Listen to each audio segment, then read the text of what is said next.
Les orages ont frappé fort hier soir.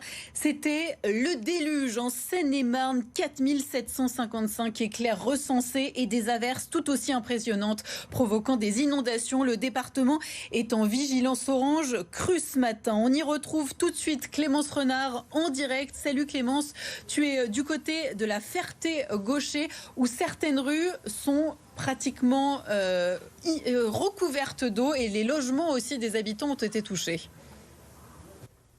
Oui, dans cette avenue, tous les habitants sont concernés par des inondations. Vous voyez, il y a à peu près 30 cm d'eau au minimum. On était tout à l'heure au milieu de la rue et c'est très très impressionnant. Des véhicules aussi qui ont été touchés. On est avec Jouane, nous, ce matin. Pour lui, c'est la double peine parce qu'il habite ici et juste en face, vous voyez, juste à gauche, il y a son garage. Jouane, vous avez été réveillé à 4 h du matin par le bruit des écoulements et je le disais, pour vous, c'est la double peine là ce matin. Exactement. Le problème, c'est que ça touche la partie privée et puis la partie professionnelle. Donc, double impact. Bon, là, on le voit dans votre maison, c'est d'abord le sol qui est touché. On voit que ça gondole beaucoup d'ailleurs. Là, on commence à arriver dans une décrue, mais on était au-dessus des plaintes. Donc forcément, ça a levé tout le parquet, ça a arraché le parquet. C'est en train de décoller les plaintes. Et puis vu la première inondation, quand on a commencé déjà les travaux. En février, c'est ça. En février, c'est ça. Et puis là, les premiers travaux qu'on débuté, est à refaire, quoi, tout simplement. On voit donc le sol qui se décroche, les plaintes également. Là, votre maison, en plus, est neuve. Vous avez emménagé ici il y a 1 an.